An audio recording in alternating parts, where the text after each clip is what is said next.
E as coisas que ele vai falar aqui, sério, são de cair o cu da bunda.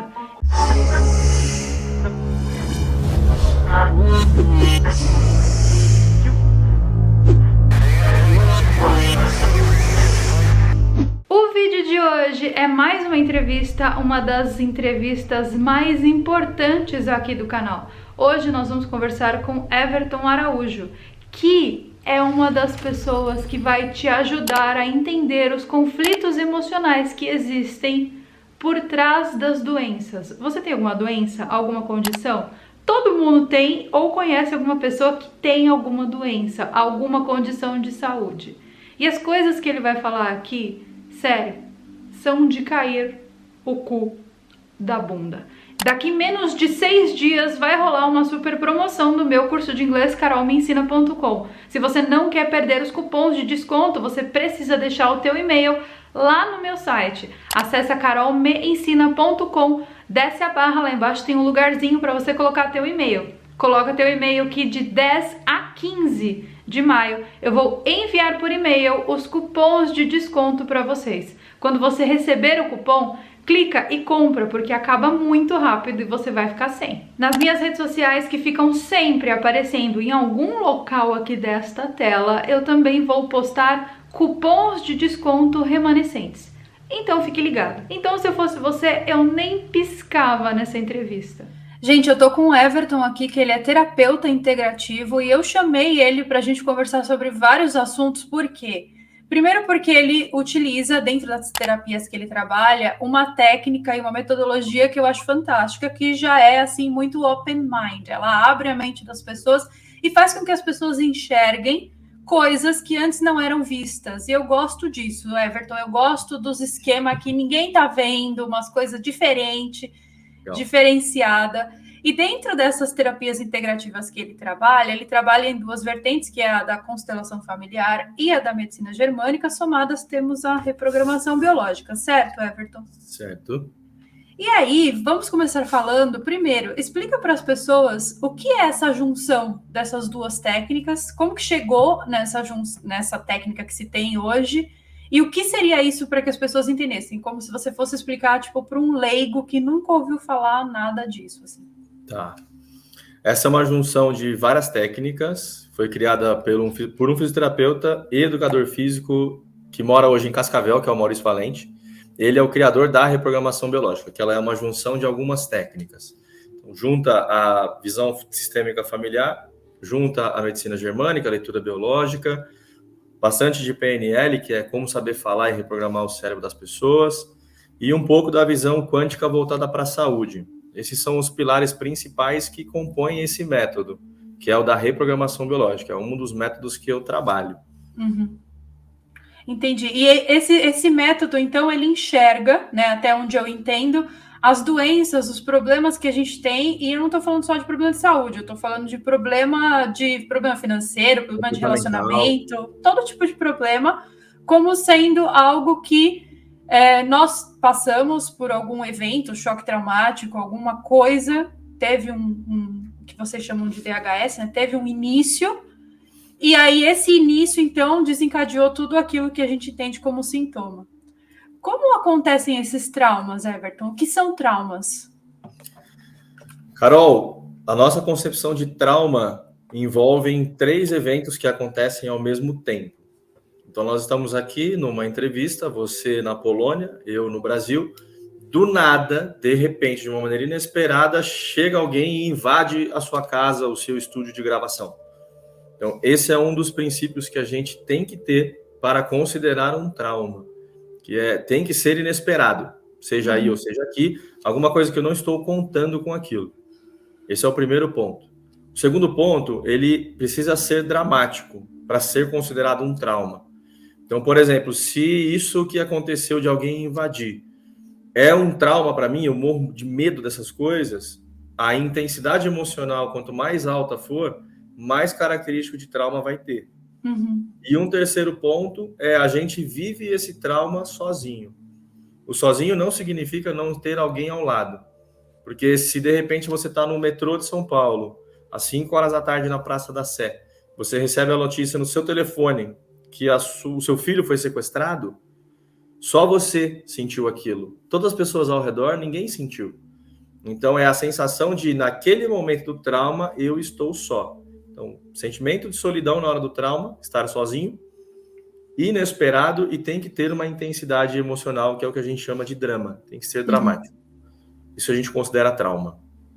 Entendi. E, por exemplo, o que é trauma para você pode não ser trauma para mim. Depende da minha percepção. É isso?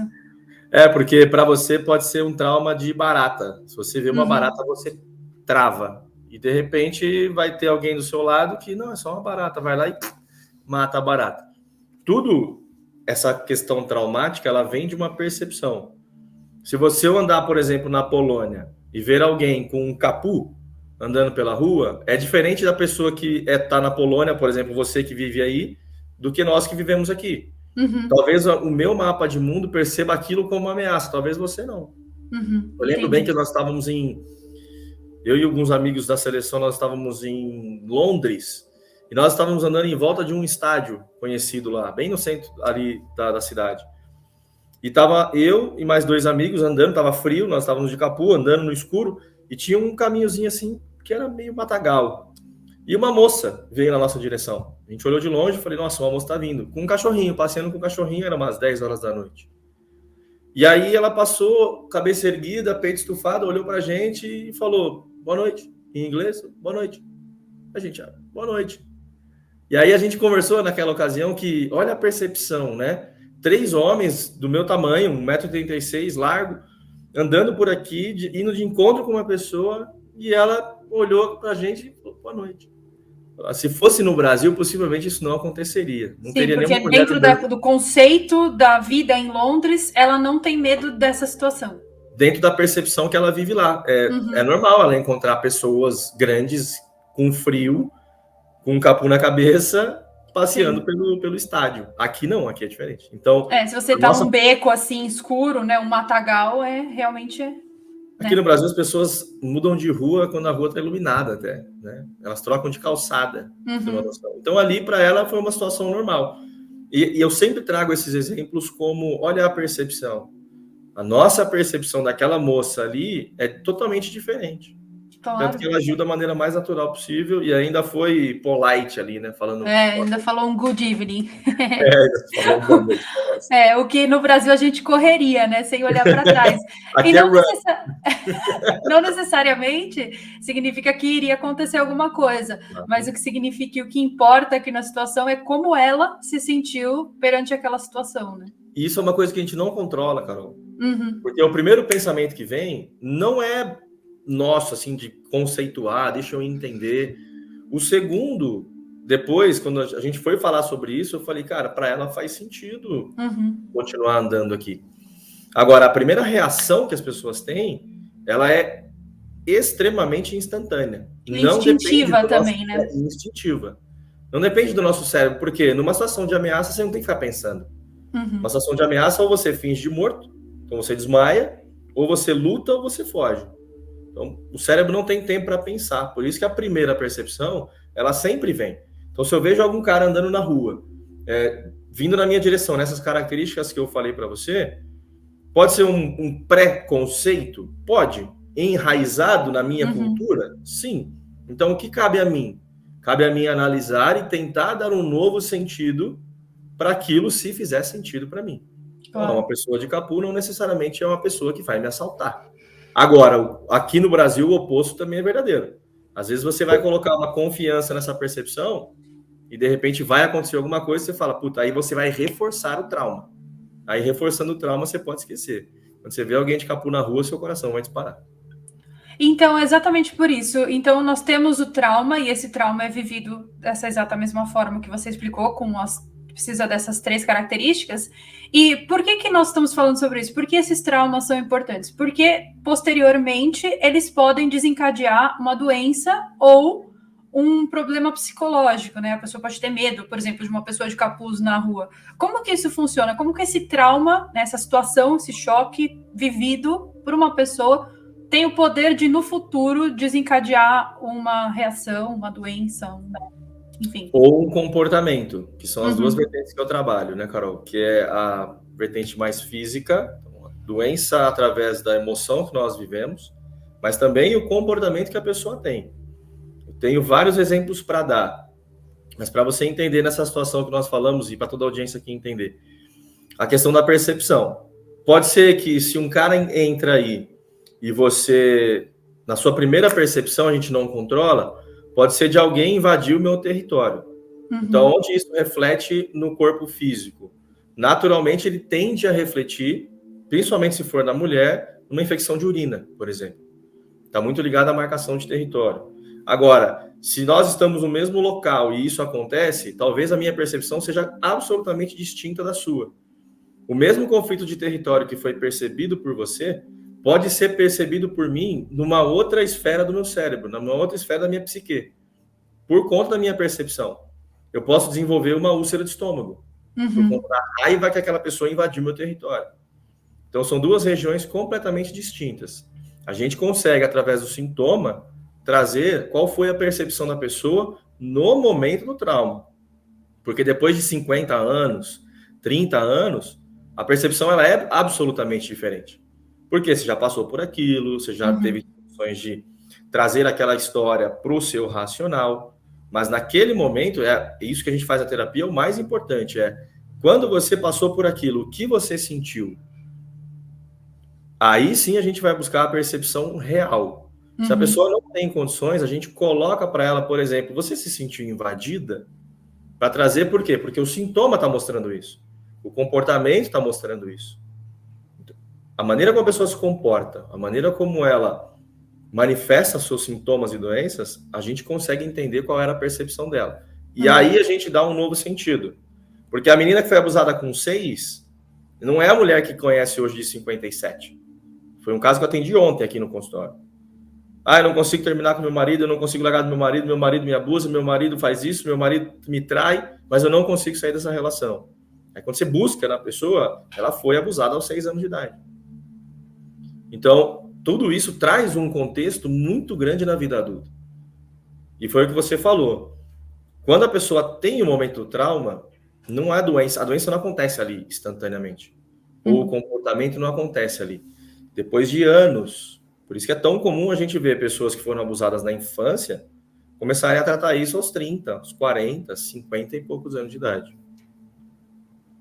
Exatamente. Não acontece na hora porque cada organismo tem um tempo para processar aquela informação, né, Everton? E também depende, obviamente, como você falou, da percepção que a pessoa tem de acordo com aquela situação. Então, pode ser que a mesma pessoa que passou por um trauma parecido, 2 pessoas diferentes, uma vai desenvolver e a outra não, porque depende do modelo de mundo.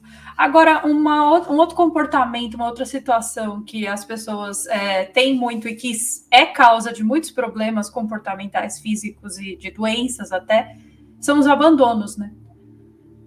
Por que os abandonos são tão problemáticos? Porque se a gente for considerar uma criança que acabou de nascer, ela não tem a mínima condição de permanecer viva, se não tiver alguém junto. Isso acontece também na natureza, da mesma forma. Um animal que acabou de nascer, pelo contrário, além dele não ser protegido se ele não tiver a mãe, ele vai ser uma presa fácil pelo seu predador. É muito comum a gente assistir os Animal Planet da vida, Discovery Channel, e ver que os grandes predadores, eles invadem os ninhos. Por quê? Fragilidade. Não tem condições de lutar. Então, o abandono, ele é um dos principais traumas e refletem absurdamente no nosso corpo. Às vezes a pessoa ela tem um tumor de mama, às vezes ela tem um tumor de estômago, vem ao consultório para tratar situações assim do ponto de vista emocional, só que quando a gente encontra que essa pessoa que tem um tumor de estômago, que pode ser uma grande raiva que ela viveu quando os irmãos foram dividir a herança e ficou injusto para ela, por exemplo. Uma raiva com bens familiares e materiais. Se ela tem acompanhado disso, sentimentos de rejeições e abandono, a gente precisa trabalhar primeiro essa percepção. Porque se não trabalhar essa percepção, o corpo dela não consegue entrar num processo de cura. O estrago que ele faz, eu tenho alguns vídeos no meu canal falando disso, que é o estrago do abandono, ele é absurdamente profundo. Do ponto de vista físico, ele pode deixar você numa doença crônica, ele pode causar hipertensão, ele pode deixar você numa situação propensa a ter um infarto. E do ponto de vista comportamental, talvez uma das coisas que mais se fala hoje é a dependência emocional. Eu sou dependente emocionalmente de alguém. Eu dependo daquela pessoa. E aí você vê nas relações afetivas, você vê nas relações com o trabalho, a pessoa às vezes está sendo lascada no trabalho, mas ela não sai porque ela tem uma dependência emocional, porque a pessoa que abandonou ela foi o pai, o chefe dela é um paizão para ela, e aí ela não quer sair dessa representação. Ela projeta, né, a representação do pai nesse chefe. A gente chama isso de transferência. Eu transfiro a figura do meu pai para o meu avô, eu transfiro a figura da minha mãe para a minha chefe, e às vezes sua chefe te dá uma chamada porque você não entregou um trabalho que era para ter feito, e você fica extremamente magoada, chateada, porque você traz memórias inconscientes de quem fez aquilo foi sua mãe. Caramba, minha mãe, além de me abandonar, ainda me trata dessa forma. Então, trazer para a consciência, o autoconhecimento é essencial para a gente melhorar as relações, inclusive. Então, quando você tem um problema, de repente, com uma mulher na sua vida que não sua mãe, talvez esse problema pode estar relacionado com a tua mãe, e você não está enxergando esse problema com a sua mãe, você acha que o problema é com essa pessoa? É aquela situação que você chega num trabalho, Carol, e aí você olha pro lado na baia e fala, puta, não gostei dessa menina. Você fala, mas por que você não gostou dessa menina? Ah, porque ela é chata. Mas por que ela é chata? Ah, porque aí a gente vai descendo, né? Então, através das perguntas, a gente vai aprofundando as camadas. Mas por que ela é chata? Não, ela é chata porque, nossa, a voz dela me irrita. Mas o que tem na voz dela? Ah, a voz dela é muito aguda. E quem tinha voz aguda para você? Nossa, minha mãe falava assim no meu ouvido, gritava. Aí pronto. Você desceu algumas camadas, você fala, olha, se você resolver essa situação com a sua mãe, essa menina falando, ela vai deixar de te irritar. Porque não se trata dela. Se trata de algo que está dentro de você. Que através dela, você enxerga. Aí é onde entram as representações. Onde entram as brigas. E você briga com a pessoa, não sabe por quê. Discute com a pessoa, não sabe por quê. Ah, não gosto dela, o santo não bateu. Na nossa linha, quando o santo não bate, aquela pessoa representa alguma coisa para ela. Seja alguém, ou seja algum valor que aquela pessoa tem que viola muito as crenças, os valores éticos e morais que a pessoa tem. Você sabe uma vez que eu vi, eu não vou saber falar para você aonde foi que eu vi isso. Era um cara que ele pedia pra gente se fazer uma pergunta. O que você mudaria no seu pai e na sua mãe? E aí, a hora que a pessoa respondia, eu talvez queria mudar isso, isso, isso, você encontrava todos os problemas que ela tinha ou com o pai ou com a mãe. E aí, quando a pessoa falava assim, eu não mudaria nada, é porque esse contexto já está curado. Quando a gente vai para a psicanálise, Carol, esse é o conceito de luz e sombra. Então, aquela pessoa que você não gosta, que você odeia ela, que você tem ranço, se você tiver um mínimo de paciência e um exercício até, de olhar para ela e tentar encontrar o que aquela pessoa tem que eu não gosto, quais são as características dela. Quando a gente vai fazer a lista de características, você vai ver que você, em todas as características que aquela pessoa tem, ou você está sendo, ou você já foi aquilo. E aí aquilo te incomoda. Nossa, aquela pessoa é muito soberba, não gosto do jeito soberbo que ela fala. Quando você foi soberbo, aí você encontra. O cérebro só reconhece aquilo que ele viveu. É projeção, realmente. Projeção de luz e sombra. Aquela pessoa que você mais admira são características que você tem. Aquela pessoa que você mais odeia são características que você também tem. E que a gente tem que tomar muito cuidado, né? Com as coisas que a gente odeia e com os hates que a gente joga na internet, porque isso aí tá falando muito mais da gente do que do próximo. Isso é muito comum, Carol. Quando a pessoa vai no seu canal e te arregaça de graça, né? De graça, porque a pessoa não te conhece, ela nunca te viu, ela conhece você só pela internet e ela julga seus valores éticos, morais e crenças familiares através de 3, 4 vídeos que ela te vê. E aí ela já acha que ela conhece você até o fim da vida porque assiste seus stories. Então, quando você incomoda essa pessoa, é alguma coisa que nela não tá legal. Porque seria simples. Cara, se eu tô seguindo você, Carol, e algo me incomodou em você, eu aperto um botãozinho chamado unfollow. Sim, é verdade. Ninguém é obrigado a ficar assistindo as coisas dos outros. Mas as pessoas se flagelam muitas vezes. Mas por quê? Quando a gente vai para um ponto mais terapêutico, aqui no consultório eu faço isso. Me dá 3 personalidades que você gosta e me dá 3 personalidades que você não gosta. A gente faz esse exercício. A campeã de todas aqui dos últimos tempos é o nosso presidente. Nossa, eu odeio o nosso presidente. Certo? Quais são as características que você odeia nele? Precisa ter um momento de muito rapport, muita conexão para fazer isso. Porque senão você pode entrar numa posição de embate com a pessoa muito grande. Em um determinado momento, a gente pode fazer essa dinâmica. O que você não gosta dele? Eu não gosto porque ele é muito grosseiro. Quando você foi grosseira na vida? Ou com quem você foi grosseira? Qual foi o motivo daquela grosseria? Aí você começa a fazer um movimento de um pouco mais de empatia. Os hates da internet, eles não têm a mínima empatia, né? Eles julgam aquilo que eles veem pelas características que eles têm dentro deles. E essas características são os valores, as crenças e as dores e sombras e traumas que eles têm, que não tá ninguém aí fazendo só perfil fake, não bota nem a cara e... Não tá à luz da consciência, né? Esse é o problema. Tipo, a pessoa tem um monte de... Todo mundo tem um monte de problema, mas aquele problema não está consciente para a pessoa. Então ela vai começar a enxergar aquele problema em todo mundo. E aquilo começa a virar um monte de flecha. A hora que você puxa a flecha e vai soltando desenfreadamente, quando você faz um exercício de luz de consciência, você até vai atacar a flecha, porque a primeira percepção é, cara, como a Carol é grosseira, como a Carol é isso, eu até puxo, mas se eu tenho um pouco de consciência, eu ganho tempo para falar. Tá, mas quando eu fui incongruente assim, quando eu fui incoerente dessa maneira que eu tô achando que ela tá sendo, aí eu volto a flecha e ganho tempo. Né? Eu não saio atirando feito um doido quando a gente tem esse exercício de autoconsciência, que é se descobrir, se conhecer e gerenciar as nossas emoções. Só que isso esbarra também, Everton, na questão da responsabilidade, né? Porque a partir do momento que você começa a se conhecer, você tem a responsabilidade agora de lidar com aquilo que você é de verdade, não com a máscara que você vestiu a vida inteira para uma determinada comunidade. Então, vou para a escola, visto a máscara da escola. Vou para o trabalho, visto a máscara do trabalho. Na minha casa, eu sou isso. Na rua, eu sou outra coisa completamente diferente. Então, você agora tem que lidar com a responsabilidade de ser quem você é. E lidar com essa responsabilidade dói, porque é exatamente o que você falou. Você vai encontrar que aquilo que está no outro também está em você. Então, como que a gente consegue lidar com essa responsabilidade? Isso faz parte absolutamente do processo de terapia.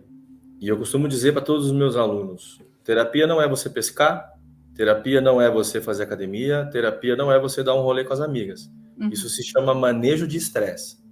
Terapia é você, de fato, entrar num processo interno, uma reforma íntima de falar, deixa eu ver onde é que está esse trauma. A moça que eu comentei ainda há pouco, que veio ontem aqui, o trauma dela era aos 6 anos de idade, foi abusada pelo tio, que estava num relacionamento abusivo hoje com o marido e não conseguia sair. Então existia um gap aí de 51 anos vivendo dessa forma. E toda vez que eu perguntava para ela, me fala uma característica boa sua, ela não falava e falava algo ruim do marido. E aí eu perguntei 4 vezes, as 4 vezes ela falou sobre o marido.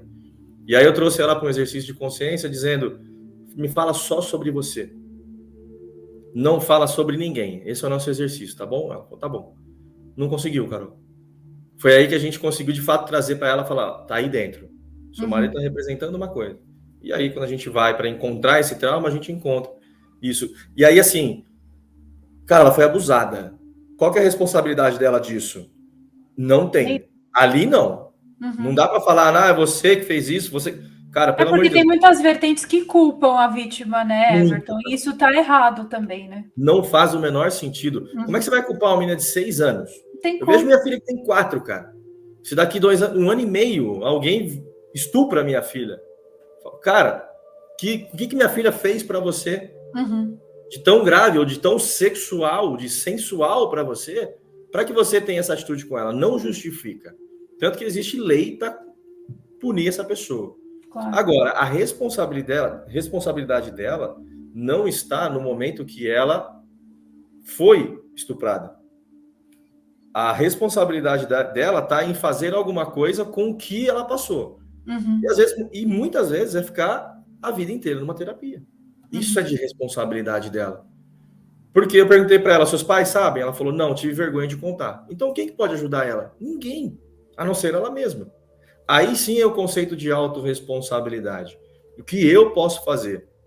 Se Deus o livre, minha filha começa a passar mal, eu levo ela no hospital e por um erro médico, por um erro ali de processos, cortam a medula espinhal dela e ela morre, cara, que responsabilidade eu tenho nisso? Então, take it easy, né? Vamos devagar. Vamos diferenciar o que é autorresponsabilidade para não fazer isso aí cair numa culpa. Porque essa figura da culpa, ela bloqueia muitas coisas na nossa vida. Se tem alguma coisa que bloqueia o ponto físico, é aquela questão do abandono. Então, muitos sintomas físicos. Agora, duas coisas que bloqueiam demais os nossos comportamentos na vida é a culpa e a vergonha. Dois sentimentos que, se você carrega isso, seja de onde for, é um grande problema para evoluir na vida. Então, essa autorresponsabilidade, ela tem que ter, mas a gente tem que ter também o cuidado de saber qual que é a hora que ela entra. Então, qual que é a minha autorresponsabilidade aqui, quando os pacientes trazem traumas que eu vivi, por exemplo? Cara, minha autorresponsabilidade é entender que eu sou um adulto, estou atendendo, e acabou a terapia daqui, que eu fiz com a pessoa, eu vou buscar a minha terapia. Eu vou me tratar. Isso é de minha responsabilidade. Não é responsabilidade do paciente, não é responsabilidade do governo, não é responsabilidade dos meus pais. É responsabilidade minha. Eu sei que muitas pessoas, Carol, não têm força para fazer isso.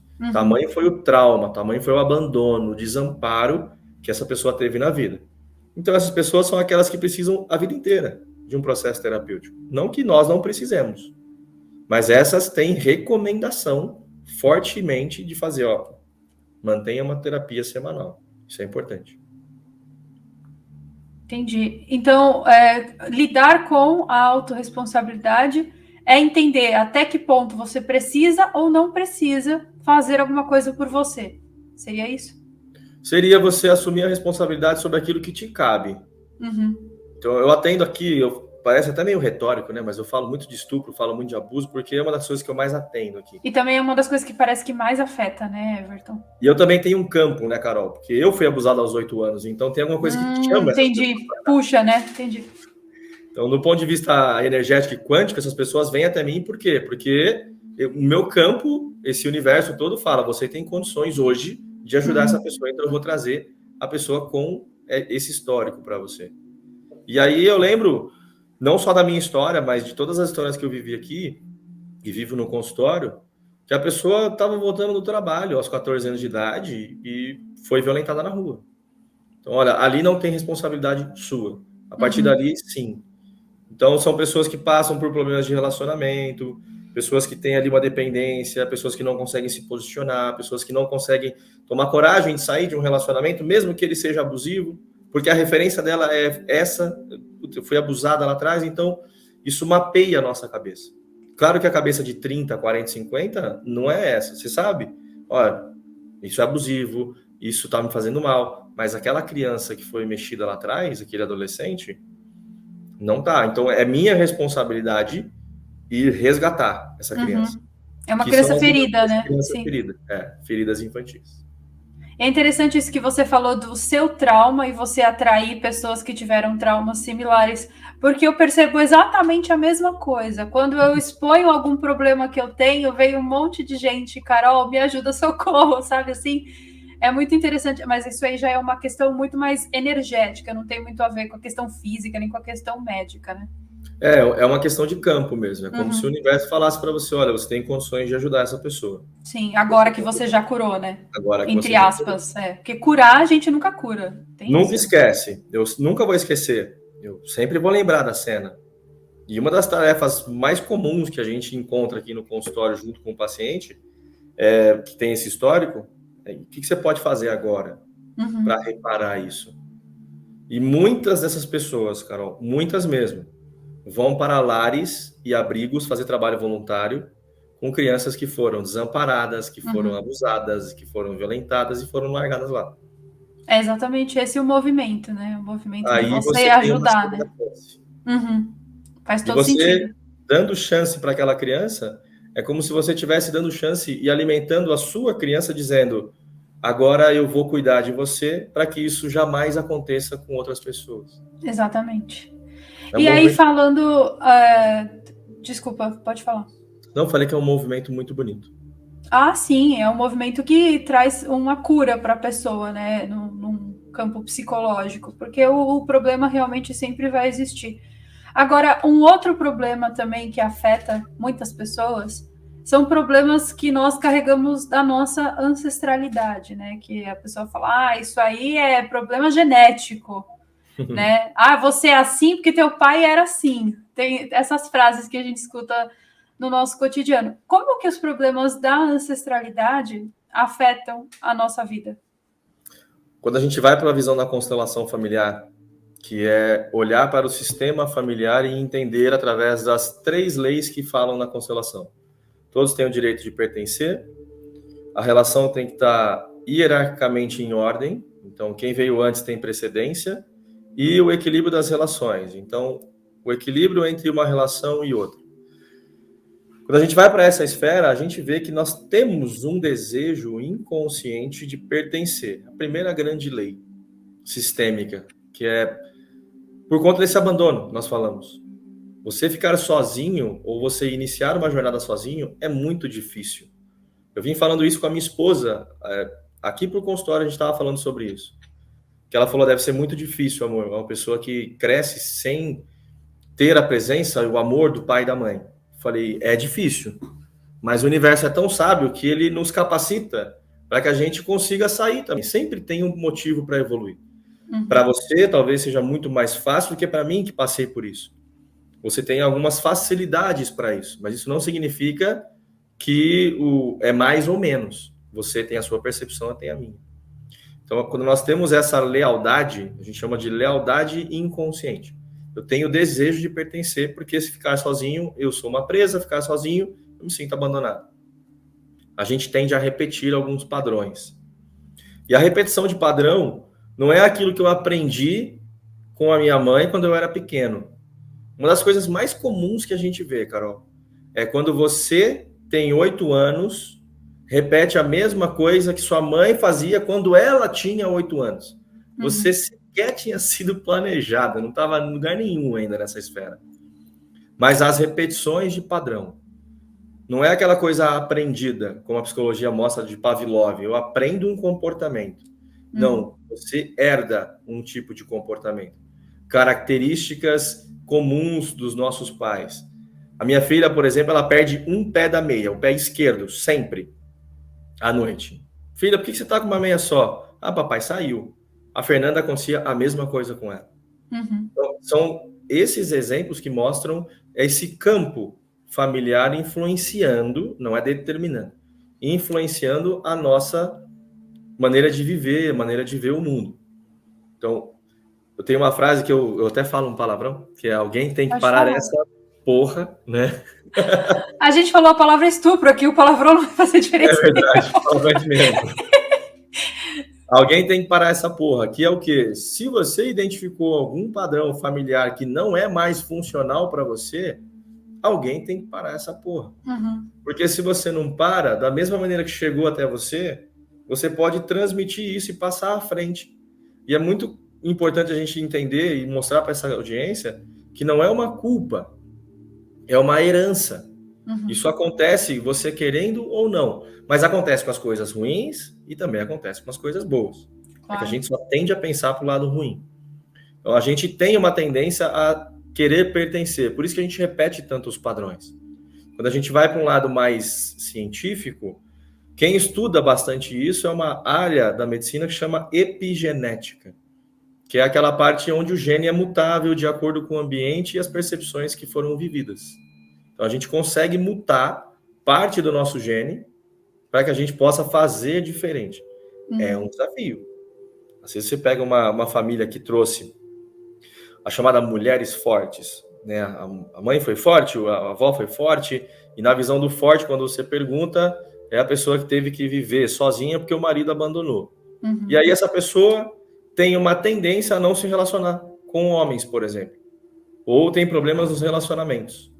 Não só porque ela tem um comportamento que não é adequado para tal situação, mas também porque ela tem uma carga genética epigenética dizendo, não se relacione com homens. Homens vão embora, homens te traem, homens são fracos. E aí ela cresce com aquilo.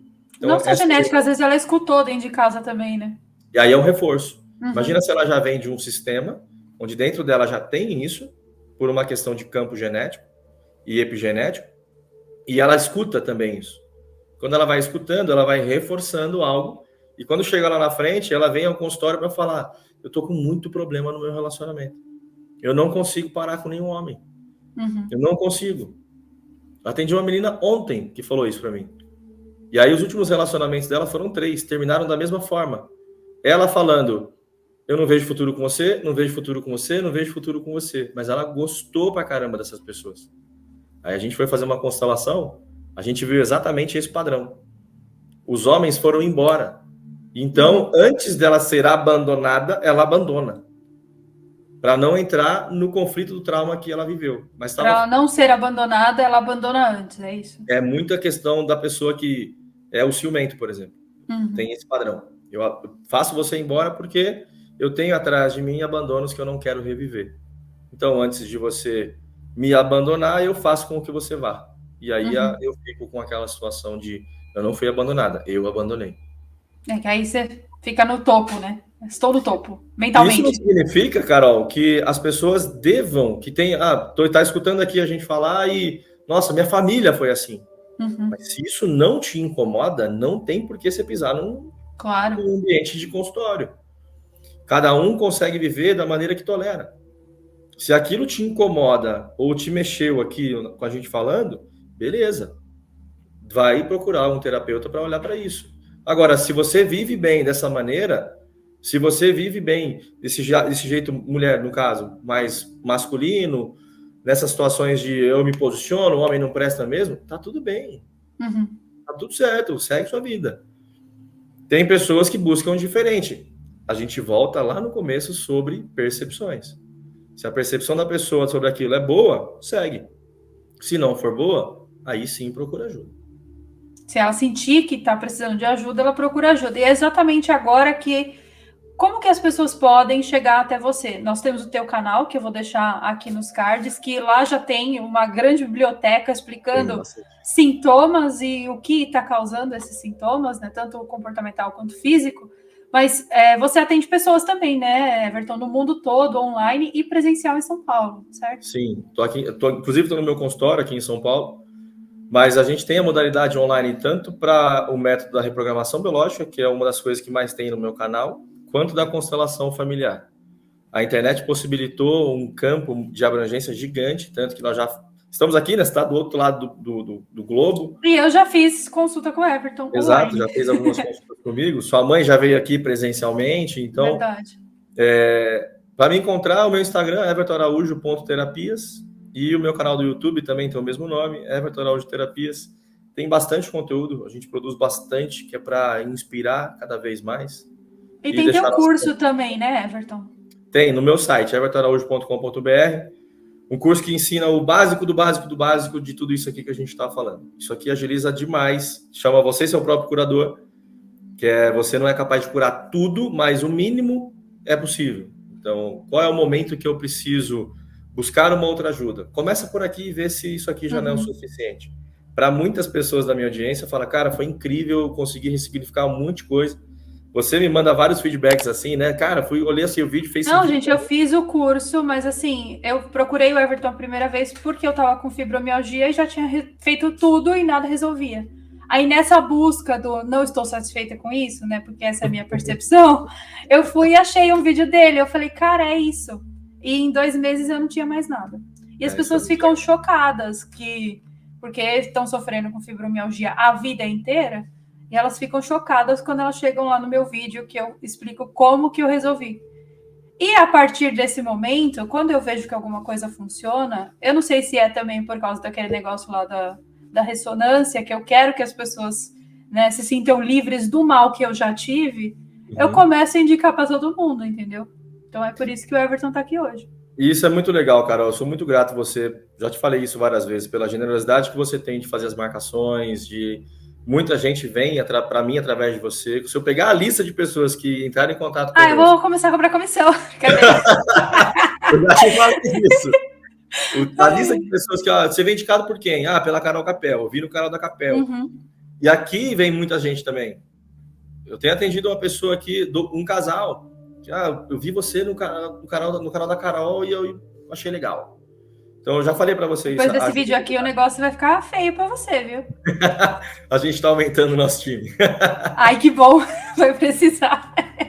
Então, da mesma maneira que você falou, olha, acho que é por tudo mal que eu já passei e eu quero fazer, basicamente a gente faz isso, né, Carol? Então, quando eu atendo muitas pessoas que foram abusadas, estupradas, violentadas, cara, teve uma vez que eu ressignifiquei uma moça contando a minha história sem falar que era eu.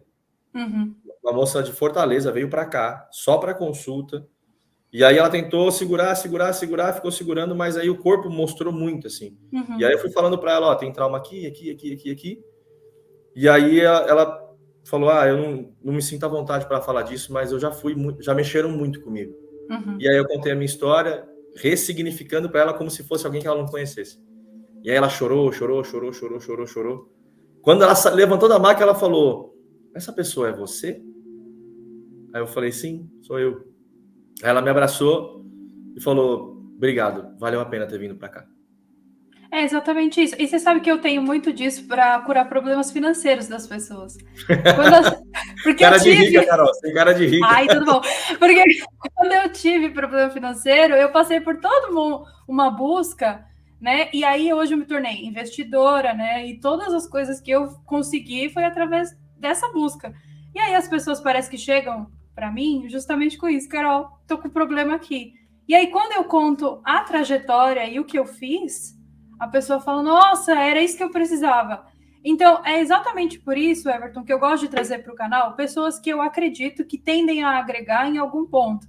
Deve ter agora uma pessoa, sei lá no Mato Grosso do Sul assistindo esse vídeo, e aí a pessoa fala assim, de lá, hein? E aí a pessoa fala assim, nossa, mas isso aí parece que a Carol falou para mim, parece que o Everton falou para mim. E às vezes a gente não sabe, talvez seja um movimento inconsciente universal, que as pessoas pedem ajuda, né? Elas jogam para o universo a ajuda, e de repente pode ser por isso, né? Que esses contatos existem, que por uma questão mesmo, igual você fala, de campo morfogenético. A gente expande isso e as pessoas acabam pedindo para que a gente fale sobre isso. Então, eu queria agradecer demais a tua presença aqui, falar para as pessoas que, se elas quiserem, então que elas procurem não só o seu canal, mas também a sua terapia e o seu atendimento. E se você quiser falar alguma coisa, esse é o momento.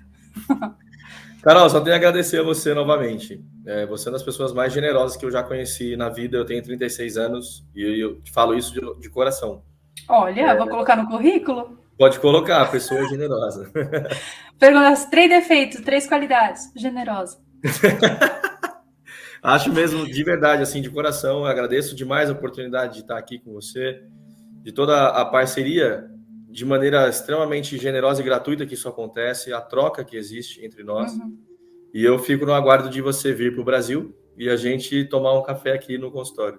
Com certeza, vamos. Assim que eu for, tem uma agenda de coisa que eu tenho que fazer, mas uma dessas será essa.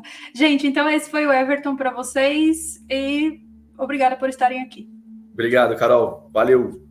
Eu avisei que o negócio era bom, né? Bom, eu sou fã, pessoalmente sou fã, adoro os conteúdos, consumo tudo. E simplesmente por consumir o conteúdo do Everton, eu acabei curando uma doença que eu tinha. Eu tinha fibromialgia e depois que eu comecei a assistir aos conteúdos dele, eu entendi o que existia por trás dessa fibromialgia e hoje em dia eu não tenho mais. Então é por isso que eu recomendo para todo mundo, fique tranquilo, ele não me pagou nada para estar aqui, foi um convite que eu fiz a ele, porque eu realmente acho o trabalho dele muito importante e eu acho que mais e mais pessoas precisam conhecer. As pessoas conhecendo o trabalho de gente como o Everton poderão então serem pessoas melhores, estarem melhor, se sentirem melhor. Eu espero que você tenha gostado desse vídeo e dessa entrevista. Se você gostou, por favor, clica no like, compartilhe esse vídeo com alguém que você conhece, principalmente porque, né, todas as pessoas que nós conhecemos têm problemas e as pessoas precisam de respostas. E eu vejo vocês então nos nossos próximos vídeos. Goodbye!